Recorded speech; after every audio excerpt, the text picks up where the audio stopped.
je suis au sérieux. Nake samba en église, mais l'église d'abord batine anga débat na misala o moko acha moi na kata maya mabele donc j'explique na zu mabele na bendi na biberon na tiki moi na moi sana donc ayaki na mission za la mbanda détruire mais mutatinde maman prophétesse batinde na ndako première fois on a compris na ki ngote na tiki les bébés azui maya sur la bébé azui mabele nanga asopi comme ça ba na solo na ye na coutier comme par hasard na bosana ke lo na ndako je rentre na coutier na ese me osali bepwani ona mona itenga bite na chaka pa na bibro bakanga poko ma niveau fungula bibro esuka na bassin e komi ndeni na bengi ma prophétesse na bitala makambo mwa no tindaka oh na olobela c'est pas normal ngabi c'est non soit ta ma yele kokate soit ta musala mabe pas meki o calmer ngeleki le problème c'est que la rebimi mute me simite na zonga na na coutier na chambre langa na ba corbeille oh ça nini on a mis ça bilamba na salité na qu'est-ce qu'on place dans là na fouiller sac na kuti ba slip na nga salité ba soutien na milixé les mois na butu ye na za église là mais o aza censé au mona milimu mabe voilà na moni ba sous-vêtement na nga oh maman on est na ke boka ngabi ando ki ba sous-vêtement eleki salaire no nebele o boka onde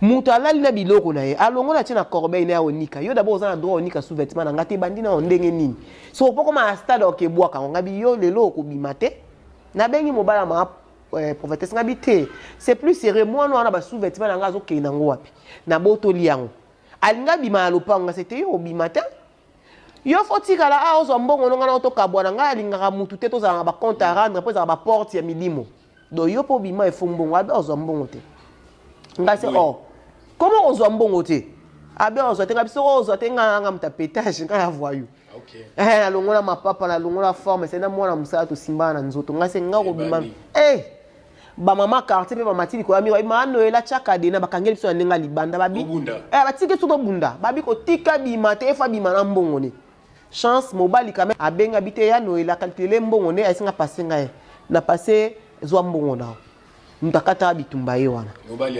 Ya mama prophétesse volise. Voilà. On est d'accord nanga bino basinde boza. Oui, eza biso mais ngai na suka ate na mamba mwana.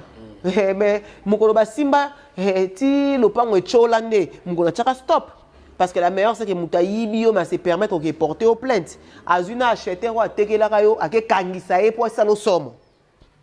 Donc ni tété pasteur Muga. Wa yeko. Donc ni tété pasteur Mugalu à maison civile. Il y a les raïs. Donc, mais les longs à côté par ma cala, n'a raison. Donc, on a des décharges, des preuves, des minutes. À foutre un faux témoin. Donc, bateau dans un cas on a sombaka. Et à foutre un 3000 bako, c'est là, ma kamba. Papa, mi kolo, la table, la maba, ça me salon bien. Oui, oui. Si on a soudé le pan, on a maison civile, dans sa kanda, à zongo bim, ça va tout le temps. Banyama, beaucoup de conflits à moi, on a besoin de mon limo, boza batumabe. Nakuta papango, je pense à Okufa Kalate. OK. Donc tu vois ma église est comment. Et comme à wapi na koma. Mko na comment dénoncer ba ya o respecter na TV. Yo mona ba émission contre nga combien? Ah ba côté maman prophétesse. Yeno ela ozo ba mbongo anyo so wapi. Asala nini? Ba obosa na TV o Jimmy College dans la chaîne ba fonctionnaire matambo na mitu ka bien. Ozo wapi. Parce que tu as des contacts, ba vieno ba costa couleur. Peut-être qu'il y a une copa d'inda quoi peinture va y éviter. Ba vient les pacificateurs éternels. Vital Caméré, il y a Chatour, mère Amida, voilà. Et puis il y a les gens qui ne comprennent pas, ils sont pas fidèles en amitié. Ba viennent à biso na to uti na ba musika moko boye que donc yo okokomano nyo solingi na tina na ote. Et puis ndeba kenda au final na ba bureau, ngana ko ke fa na bureau via Vital Caméré était dans la fondation Amida Chatour na Ozila Matolo et Simbate. Je n'en ai besoin. Bon, comme c'est les malobes, c'est nazoya. Et puis, tu as ça 30 minutes, solution, mon abimi. Parce que dans abinoté, les gens ont des relations de mendiants avec les gens. Les camotes, il y a un TV, on a répété, grande sœur, je t'aime beaucoup.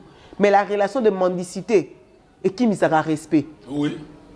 La mendicité, ça a été pour 10 000 qui mandent les awards. Il y a $10 boande mo ya. Waka mendiante. Comme on a âge mon il faut que la vie comme flatter. Oui. On a le besoin pour dénigrer baninga ma grande sœur. Naïbi que moi les soirs, mais je me suis même pas adressé à toi. Mais là, je vais t'expliquer le concept. Merci. Donc moi, dans la publication, comme Jimmy Collège arrête de m'énerver. Au tien virgule, toi aussi Noëlla arrête. Il y a mon virgule, toi aussi Noëlla arrête. Il y a CP, toi aussi Noëlla arrête, Isaïe. Oh, on a deux sujets, on a virgule. Donc, il y a un pasteur. Comment à niveau